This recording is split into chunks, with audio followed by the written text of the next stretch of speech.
बिस्मिल्लाहिर्रहमानिर्रहीम। अस्सलाम वालेकुम नाज़रीन, आप यूट्यूब चैनल देख रहे हैं। मैं इमरान खान हूँ। पीएमएलएन की फ्रस्ट्रेशन बढ़ती जा रही है। देखिए, एक तो मियां नवाज शरीफ को वो लोग वापस लाए थे हीरो बनाकर कि हम कोई चे गुवेरा वापस लेकर आ रहे हैं। वो पाकिस्तान में पहुँचती है एयरपोर्ट पे बहुत बड़ी तादाद में लोगों को बाहर निकालने में कामयाब हो जाएगा और मियां नवाज शरीफ एक मोमेंटम ऐसा बना पाएंगे कि जिसके बाद पीएमएलएन पाकिस्तान में बहुत बड़े पैमाने पर सीटें निकाल लेगी। लेकिन फिर आपने देखा कि लोगों ने पीएमएलएन के बयानिए को भी मुस्तरद किया, मियां नवाज शरीफ साहब की वापसी को भी मुस्तरद किया और ऐसा लग रहा था कि पूरा जोर लगाने के बावजूद, तमाम रियासती मशीनरी को इस्तेमाल करने के बावजूद पीएमएलएन को लोग सपोर्ट नहीं कर रहे। जब पीएमएलएन को सपोर्ट नहीं मिली तो उनको आइडिया हो गया कि इलेक्शन में धांधली किए बगैर गुजारा नहीं है। उन्होंने मुखालिफिन को दबाना शुरू किया, इतना दबाव डाला कि उनसे उनका बल्ले का निशान भी ले लिया, उनके लीडर को भी अंदर करवा दिया। उनके लीडर को अंदर करवाने के बाद जिस तरह मुकदमात के फैसले सुनाए गए वो भी आपके सामने है। कोई जलसा जुलूस रैली कुछ भी नहीं वो कर पाए। तो कागजात नामजदगी तक छीन लिए गए, बंदों को फारिग कर दिया गया, क़यादत को भागने पर मजबूर कर दिया गया, इलेक्शन कंपेन करने ही नहीं दी गई, इलेक्शन वाले दिन धांधली की गई और बाद में टका के धांधली करके बड़ी मुश्किलों से पीएमएलएन अब 80 सीटों पर अब तक भी नहीं पहुंची। जबकि पाकिस्तान तहरीक इंसाफ बहुत सारी सीटें गंवाने के बावजूद 90+ पे अभी भी खड़ी है। ये मैं कौमी असम्बली की बात कर रहा हूँ। सूबाई असम्बलियों के ऊपर अभी हम बात नहीं कर रहे, आने वाले दिनों में उन पर भी हम बात करेंगे। नून लीग की अब फ्रस्ट्रेशन बढ़ती जा रही है। देखिए, एक स्टेटमेंट दिया कमिश्नर रावलपिंडी ने, लियाकत चट्टा ने। लियाकत चट्टा के स्टेटमेंट के बाद बनता तो ये था कि पाकिस्तान तहरीक इंसाफ के मौक़िफ़ की तायीद हुई थी तो तहरीक इंसाफ की क़यादत बैठती और बैठकर एक प्रेस कॉन्फ्रेंस करती है और वो बैठकर कहते हैं कि जनाब हमारे साथ बड़ी ज़्यादती हुई है। लेकिन हमने ये देखा कि इलेक्शन कमीशन भी जल्दी नहीं बोला, जिनके ऊपर एलिगेशन लग रहा था, बाकी लोग भी नहीं बोले। काजी फ़ायद ईसा साहब जो माजी में ये कहा करते थे, जब भी रिपोर्टर सवाल करते थे, मुझे अच्छी तरह याद है, तो काजी फ़ायद ईसा साहब अपने मुंह पे ऐसे उंगली फेरते थे जैसे मेरे मुंह के ऊपर जिप लगाई हुई है। ये एक इशारा होता है कि मेरा मुंह बिल्कुल बंद है, मैं बोल नहीं सकता क्योंकि मैं जज हूँ। तो काजी फ़ायद ईसा साहब जब एक छोटी ओहदे के जज थे तो वो अपने मुंह के ऊपर यूं करके इशारा करते थे और कहते थे मैं बोल नहीं सकता क्योंकि मैं जज हूँ, जजों के फैसले बोलते हैं। फिर हमने देखा कि वाकई काजी फ़ायद ईसा साहब के फैसले बोलना शुरू हुए और काजी फ़ायद ईसा साहब के फैसलों ने ऐसी घिनौनी बोली पाकिस्तान के अंदर कि पाकिस्तान के लोग जो हैं वो अब तक उन फैसलों का दुख मना रहे हैं। हमारी अदलिया की तारीख के ऊपर स्याह धब्बे लग गए हैं जो फैसले काजी फ़ायद ईसा साहब ने दिए हैं। 3 अहम फैसलों के ऊपर मैं इसी व्लॉग में बात करूंगा जिसकी वजह से पाकिस्तान आज यहाँ खड़ा है। लेकिन आ जाए इस बात पे कि काजी फ़ायद ईसा साहब को भी मीडिया से बात करनी पड़ी और उस मीडिया से बात करनी पड़ी जिसे वो वैसे इजाज़त ही नहीं देते, यूट्यूबर्स वगैरह को। और काजी फ़ायद ईसा साहब उन्हीं के सामने अपनी पोजीशन क्लियर कर रहे थे। मुझे उन्होंने बताया कि जब काजी फ़ायद ईसा साहब हमें ऑफ द रिकॉर्ड मिल रहे थे तो वो जानते थे कि लियाकत चट्टा कौन है और उसने क्या इल्ज़ाम लगाया है और क्या सूरत हाल है। लेकिन जैसे ही हमने कैमराज ऑन किए तो वो एकदम अनजान बन गए और उन्होंने अनजान बनने की एक्टिंग की जो वहाँ मौजूद एक रिपोर्टर जो मुझे बता रहे थे उनके लिए भी एक हैरत अंगेज़ चीज़ थी। चीफ जस्टिस के अहदे पे कोई शख्स है तो वो इस तरह का काम तो नहीं कर सकता कि वो ऑफ द रिकॉर्ड कुछ और हो और जैसे रिकॉर्ड पे आए वैसे ही कुछ और हो जाए। तो ये बड़ा अनफॉर्चुनेट है, यानी उनकी शख्सियत के अंदर ये एक पहलू ऐसा है जिसको सुनकर मुझे भी दुख हुआ। अब मामला ये है कि पीएमएलएन की फ्रस्ट्रेशन बढ़ती जा रही है, बजाय इसके कि तहरीक इंसाफ खुश होती है और वो इसके ऊपर प्रेस कॉन्फ्रेंस करती। अभी वो सोचो विचार में थे कि पीएमएलएन ने उसके ऊपर प्रेस कॉन्फ्रेंसेस करना शुरू कर दी और बयानियां बनाना शुरू कर दिया। नून लीग और उनके सहाफ़ियों ने हत्तुल इम्कान कोशिश की कि साबित किया जाए कि ये शख्स इमरान खान का वफादार और इमरान खान का करीबी है और पाकिस्तान तहरीक इंसाफ से इसके ताल्लुकात हैं। कुछ ने ऐसा झूठ लिखा कि बहुत अजीब सूरत हाल हो गई और अब पता चल रहा है कि इनके नून लीगियों से बहुत करीबी ताल्लुकात हैं हमजा शहबाज के साथ, जो स्पेशल ब्रांच की आपको पता है रिपोर्टें बनती हैं। वो इस किस्म की रिपोर्ट भी एक मौजूद है, कहीं किसी डिपार्टमेंट ने बनाकर रखी हुई है, आला अफसरान को भेजी हुई है। उसमें लिखा हुआ है कि नून लीग के बहुत करीब है, हमजा शहबाज के बहुत ज़ेरे साया रहा है, हमजा शहबाज की निस्बत से इनको बड़ी अहम पोस्टिंग्स मिलती रही हैं, ये सारा कुछ है। अब पीएमएलएन सारी की सारी मिलकर इस आदमी को करप्ट साबित करना चाह रही है। तो ब्यूरोक्रेट तो आप कोई भी निकाल लें, ज़्यादातर के अंदर आपको कोई ना कोई प्रॉब्लम मिल जाएगी। बहुत कम ऐसे हैं हीरे जो करप्शन नहीं करते, बेईमानी नहीं करते, वो ज़्यादातर ओएसडी रहते हैं, अहम पोस्टों के ऊपर वो नहीं आते। तो ये जो अटैक किया एकदम पीएमएलएन ने और प्रेस कॉन्फ्रेंस वो करना शुरू हो गए, उसमें उनके मुंह से झाग निकल रही थी। यानी मैंने पीएमएलएन की जो लीडर्स हैं, जो लोग प्रेस कॉन्फ्रेंस करने आ रहे हैं, उनको इतना तज़ब्ज़ुब में, बेचैनी में और परेशानी में कभी नहीं देखा। यानी उनके मुंह से झाग उड़ रही थी, गुस्से के अंदर उनको समझ नहीं आ रहा था कि वो क्या कहें, अल्फाज का चुनाव उनको नहीं हो पा रहा था कि वो किस तरीके से सूरत हाल को टैकल करें। अल्लाह अल्लाह करके धांधली कर करके वो थोड़ी सी सीटें उन्होंने इकट्ठी की और इकट्ठी 13 सीटों के ऊपर एकदम नकब लगी है। नकब लगने का मतलब ये है कि वो जो 13 सीटें उन्होंने चोरी करके इकट्ठी की हैं वो उनसे वापस छिन सकती हैं। एक शगाफ पैदा हो गया है पीएमएलएन की उस बोरी में जिसमें चोरी का माल था, और वो चोरी का माल अब बाहर निकल सकता है उस बोरी में से। बहरहाल फ्रस्ट्रेशन के अंदर जाली स्क्रीनशॉट्स उन्होंने निकाल के उनके ऊपर भी प्रेस कॉन्फ्रेंस कर दी। ये ओन चौधरी ने भी किया था वैसे, लेकिन उसकी कोई क्रेडिबिलिटी है नहीं, तो मैं उस पर क्या बात करूं। ना उनकी पार्टी है ना वो कुछ और है। हाँ, एक्चुअली जो पार्टी है वो तो पीएमएलएन है, एक पुरानी पार्टी है और एक ऐसी पार्टी है जो डिस्कस की जा सकती है पाकिस्तान की। जब भी आप पॉलिटिकल हिस्ट्री की बात करेंगे तो इस जमात को आप डिस्कस जरूर करेंगे। तो पीएमएलएन जो है उनकी लीडरशिप की तरफ से ऐसी फ्रस्ट्रेशन, जाली स्क्रीनशॉट्स के ऊपर जो है वो एक प्रेस कॉन्फ्रेंस, फिर उनका गुस्सा और एक नया बयानिया भी वो फैला रहे हैं।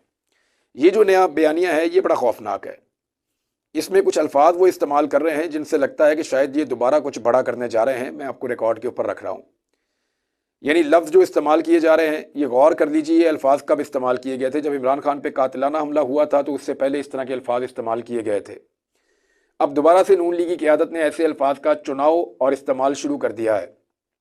फितना, फसाद, अफरा तफरी, अनारकी, इस किस्म के अल्फाज का इस्तेमाल कर रहे हैं और वो ये कह रहे हैं कि मुल्क के अंदर ये हो जाएगा, वो हो जाएगा, और एक ऐसे शख्स को इल्ज़ाम दे रहे हैं जो जेल में है और गुज़िश्ता लगभग 5-6 महीने से जेल में है।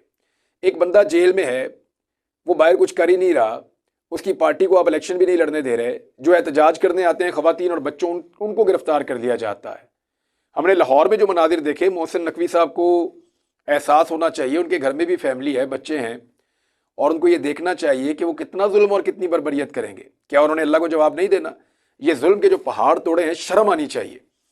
यानी ये मनाजिर अगर आप देखें तो यहाँ पे ख़वातीन को गिरफ्तार किया गया। एक खातून है बेचारी, उनके साथ उनकी बेटी थी छोटी, उसको भी गिरफ्तार करके, मैंने पुलिस वाली वैन के अंदर उस बच्ची को सहमे हुए देखा, उसकी आंखों के अंदर खौफ था। अब ये बच्ची बड़ी होके क्या सोचेगी? ये जो बच्चे हैं ये बड़े होके क्या, ये रियासत से प्यार करेंगे? आप इन्हें क्या पैगाम देना चाहते हैं? और इनके दूसरे जो बच्चे हैं जो इनको देख रहे हैं, उनको आप क्या पैगाम देना चाहते हैं? इसकी माँ का कसूर तो सिर्फ इतना है कि वो आईने पाकिस्तान के मुताबिक अपने एहतजाज के आईनी हक को इस्तेमाल करने के लिए निकली थी और रियासत ने उसको ज़बरदस्ती पकड़ के गिरफ्तार कर लिया। ये भी नहीं देखा कि उसके साथ एक छोटी बच्ची है, उसको भी पकड़ के गाड़ी में डाल दिया। अफसोसनाक है। बुजुर्गों को जैसे गिरफ्तार किया गया, ओवरसीज पाकिस्तानी जो एहतजाज कर रहे थे उनको जैसे गिरफ्तार किया गया। एक बाप है, वो गाड़ी के अंदर आ रहा था, उनकी गाड़ी में तहरीक-ए-इंसाफ का झंडा था, तो पुलिस वाले ने बच्चों के सामने उसको गाली दी और गाली दे के निकाल के घसीट के उसको ले जाके अपनी गाड़ी में बंद कर दिया। उसकी बीवी दुहाइयां देती रही कि भाई हमारे पास झंडा है पीटीआई का सिर्फ, और हमें गाड़ी भी नहीं चलानी आती, मेरे बच्चों को भी, मुझे भी, हम गाड़ी के अंदर ही रह जाएंगे। और पुलिस वाले उसके शौहर को लेकर निकल गए। यानी इस किस्म की चीजें तो हमने पाकिस्तान में कभी नहीं देखी थी। शर्म तो आती थी पुलिस वालों को, गैरत भी आती थी, लेकिन इस लेवल पे जाके इतने क्या ये मजबूर हो गए हैं? इनको एहसास भी नहीं हो रहा, इन्हें तरस भी नहीं आ रहा आवाम के ऊपर, और लोग अपना आईनी हक इस्तेमाल कर रहे हैं। उनके खिलाफ जो है इस किस्म की हरकतें, अभी पीएमएलएन ने जो मैं आपको कह रहा था कि बयानिया जो शुरू किया है उसमें सर कलम होना चाहिए इमरान का, यहां तक पहुंच गए हैं। देखिए ये बहुत तशवीशनाक है। इमरान खान पाकिस्तान के सबसे बड़े लीडर हैं, चारों सूबों में उनकी जमात की ताकत है। इस वक्त अगर कोई एक आदमी पूरे पाकिस्तान की आवाज़ है या पूरे पाकिस्तान के अंदर उस एक आदमी की बात सुनी जाती है तो वो इमरान खान है। मुल्क को इस वक्त इस बहरान से कोई निकाल सकता है तो वो इकोनॉमिस्ट भी यही कह रहे हैं, जितने सर्वेस करवाए गए हैं उनमें भी यही कहा जा रहा है। पाकिस्तान के अवाम का भी यही मानना है कि इस वक्त इस मुल्क को बहरानों से इमरान खान निकाल सकता है। वो इसलिए कि लोगों का उसके ऊपर एतमाद है। वो माशी बहरान से निकाल सकता है, समाजी बहरान से निकाल सकता है, लॉ एंड ऑर्डर के मामलात को ठीक करवा सकता है, जो एक बेचैनी की फिजा है पाकिस्तान में उसको दूर कर सकता है, लोगों का कॉन्फिडेंस वापस बिल्ड कर सकता है। टाइम लगेगा लेकिन चीज़ों को ठीक कर सकता है वो, और उसमें एक कैपेसिटी है, लोगों को लगता है। इसी वजह से लोगों ने इतने बड़े पैमाने पर इमरान खान को वोट डाले हैं।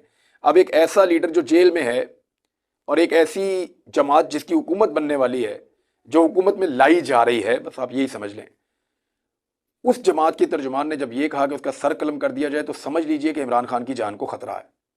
ये जो हुकूमत बनने जा रही है, इस हुकूमत से इमरान खान की जान को खतरा है। अगर इमरान खान को कुछ भी होता है तो मरियम औरंगजेब का ये बयान पीएमएलएन के गले का फंदा बन जाएगा, और इस लेवल के ऊपर कभी नहीं जाना चाहिए कि इस किस्म के स्टेटमेंट्स दिए जाएं। फ्रस्ट्रेशन अपनी जगह पे, क्योंकि इलेक्शन वो हार गए हैं, ज़बरदस्ती उन्होंने सीटें इकट्ठी की हुई हैं, चोरी का माल जो है उनका पकड़ा जा रहा है। अब उल्टा चोर को उतवाल को डांटे तो वो शोर मचाना शुरू हो जाते हैं।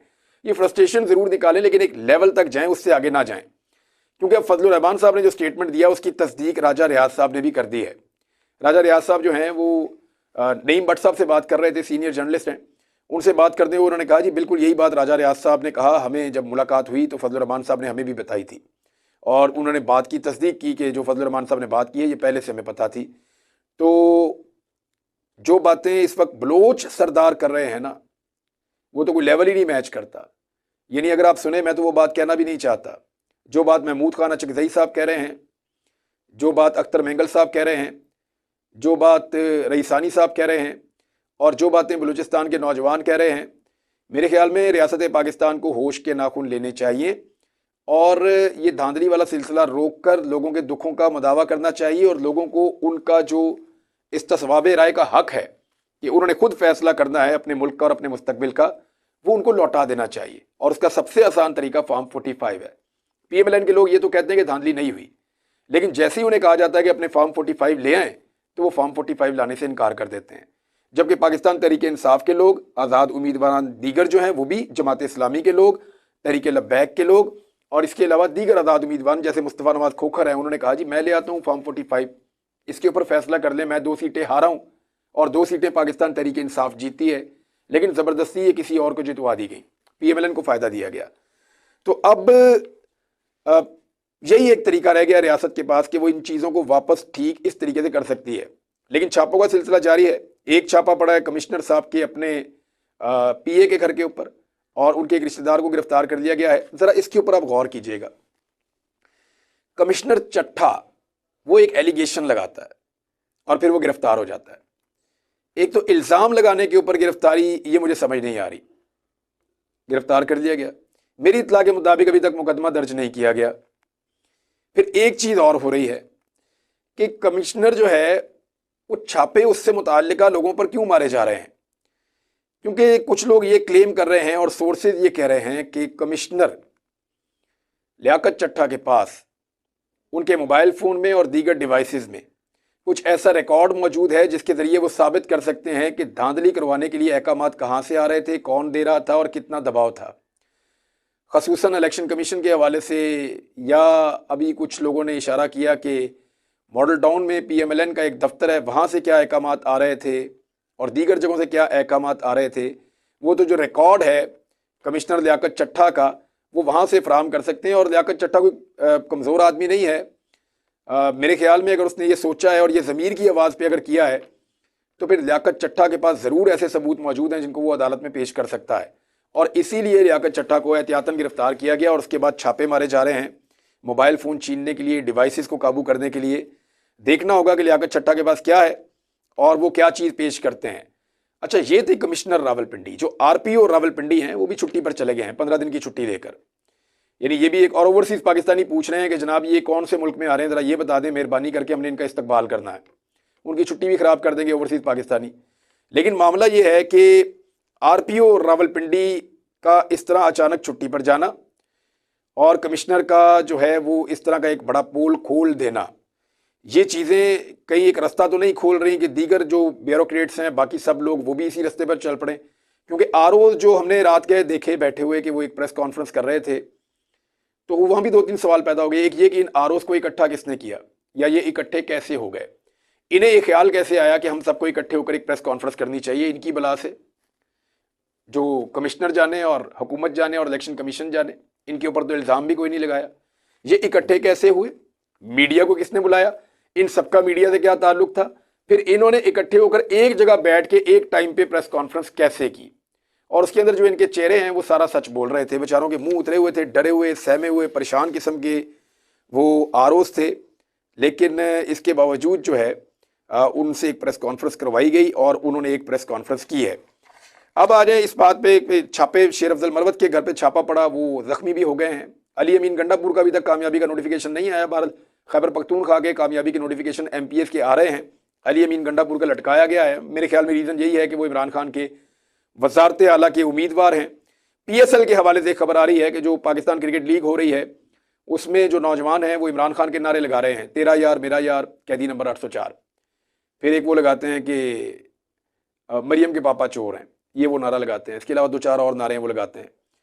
तो वो क्रिकेट का मैदान है, वहाँ पे क्रिकेट होनी चाहिए, लेकिन वहाँ पे अब क्योंकि पाकिस्तान में सियासी शऊर इतना ज़्यादा आ गया है और हाल ही में इलेक्शन हुआ है, तो ऐसे में नौजवानों की जहाँ पे भी बड़ी तादाद इकट्ठी होती है। सुबह हम नाश्ता करने के लिए गए थे एक होटल में, यहाँ लाहौर में है, हाजी चने वाले बरकत मार्केट में। उधर लोग नारे लगा रहे थे, यानी वो लोग अपना नाश्ता भी कर रहे थे, नौजवान जहाँ इकट्ठे होते हैं वो नारेबाजी शुरू कर देते हैं। वो भी हम सुन रहे थे, सुबह देख रहे थे। तो जब क्रिकेट के मैदान में नौजवान इकट्ठे हुए तो वहाँ पे भी उन्होंने नारेबाजी की। पुलिस ने आके उनके साथ जो है वो सख्ती भी की, वहाँ की इंतजामिया ने उनके साथ मार कुटाई भी की है, उनको खींचातानी भी उनके साथ की है। अब एक कंपेन चल रही है कि PSL का बाइकआउट कर दिया जाए पाकिस्तानियों की जानिब से। देखें, ये पाकिस्तान का गेम है और हमें इसको प्रमोट करना होता है। हालात कैसे भी हों, कितने भी मुश्किल हों, हमें अपने मुल्क को किसी जगह पे भी नुकसान नहीं पहुंचाना। PSL की बाइकआउट करने की बजाय आप अपना एहतजाज ज़रूर रिकॉर्ड करवाएं, और उसके 100 और तरीके हैं, लेकिन कोई ऐसी चीज़ ना की जाए। पूरी दुनिया के अंदर लोग देखते हैं, हमारे ये मैचेस जितने ज़्यादा लोग देखेंगे दुनिया में उतने ज़्यादा मकबूल होंगे और हमारी ये गेम उतनी ज़्यादा आगे बढ़ेगी। हुकूमत आज ये बन गई है, ज़बरदस्ती बनाई गई है। हो सकता है ये हुकूमत संभाल पाए शहबाज शरीफ, या हो सकता है ना संभाल पाए, हो सकता है कोई और हुक्मरान आ जाए, पाकिस्तान तहरीक इंसाफ की सीटें वापस मिल जाएं, वो हुकूमत में आ जाएं, बहुत मुमकिन है। तो ये PSL भी इधर ही रहेगा, मुल्क भी इधर ही रहेगा, क्रिकेट भी इधर ही रहेगी, क्रिकेट के फैंस भी इधर रहेंगे।